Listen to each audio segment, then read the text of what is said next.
Hello, my fellow Americans! This is Jess with the Lojek administration, your favorite political podcast. If you're new here, hello!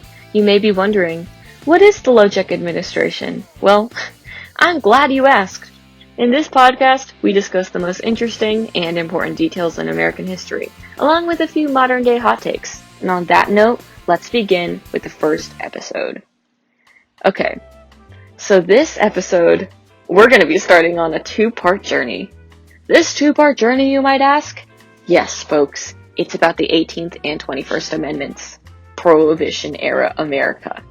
I'm so excited to be talking about this with you guys today. It's going to be so much fun, and I hope you're ready for this truly amazing experience with me.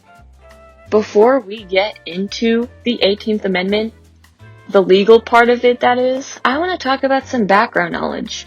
Why did anyone think this was a good idea? Who were the people who actually wanted this? And folks, I'm going to tell you about it. The Anti-Saloon League and the Temperance Movement. These were the two groups of people who really loved the idea of banning alcohol for over a decade. Let's start with the Anti-Saloon League. The Anti-Saloon League was the leading organization lobbying for prohibition in the United States during the early 20th century. Led by a man named Wayne Wheeler. Wayne Wheeler, what a dude.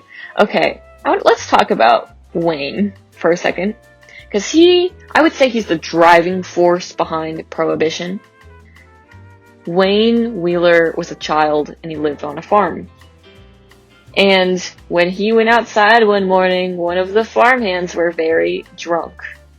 And they stabbed him with a pitchfork, I think? I don't really remember, but I'm pretty sure it was a pitchfork.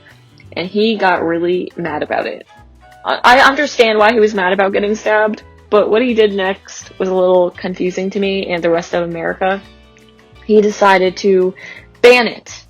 For over a decade, he spent his life trying to ban alcohol. For it to only be brought back, 12 years later, which kind of sad. I'm sorry, Wayne. I don't like you, but I feel bad for you. I admit my true sorrow for Wayne Wheeler. Now, the next group, the Temperance Movement. This was a movement which dedicated itself to the complete abstinence from the use of intoxicating liquor. I don't know if that, what I just said made any sense, because I said it out loud and it just kind of came out of my mouth in a bunch of words. And I know that's what speaking is, but my brain is just, I don't know. I don't know what it's doing right now. It's 7:40, so I shouldn't even be tired.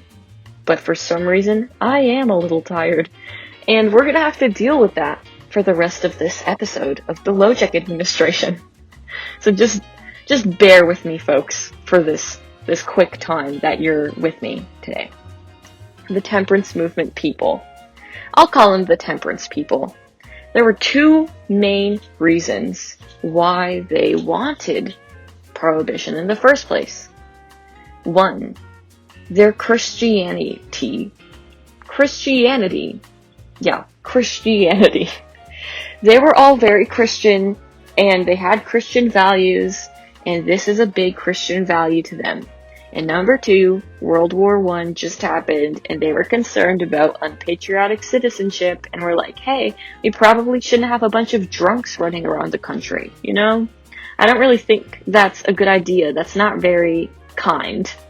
It's not very kind of us, is it? So, let's try to make the perfect human being, and by doing that, we'll somehow be better. We're just gonna get so much better from this. Let's start with banning alcohol. That's what they did.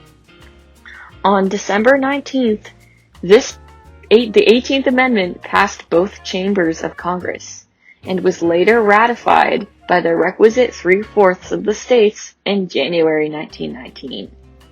Another big player behind Prohibition who I want to talk about is Andrew Volstead.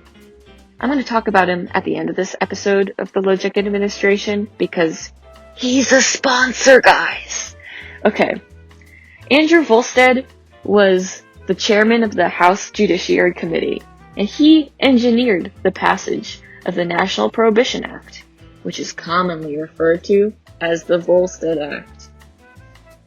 And he was helped out by my boy, Wayne Wheeler, who I talked about 1 minute ago.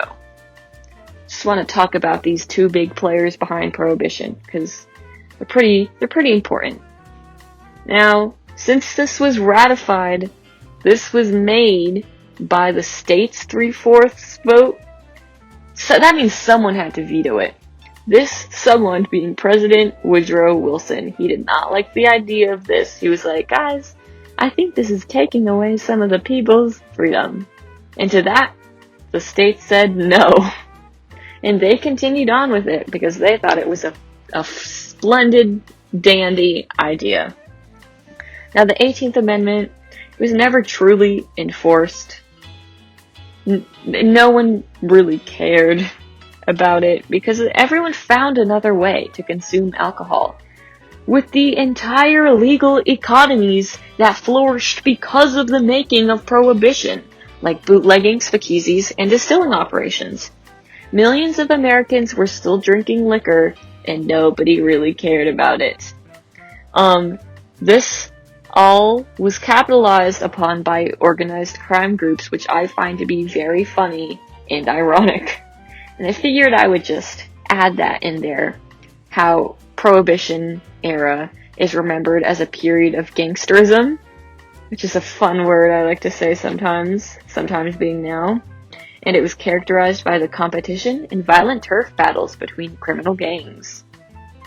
Now, this is really the ending of the 18th Amendment. This is all how it was made. I'm happy that I could have this little talk with you guys today.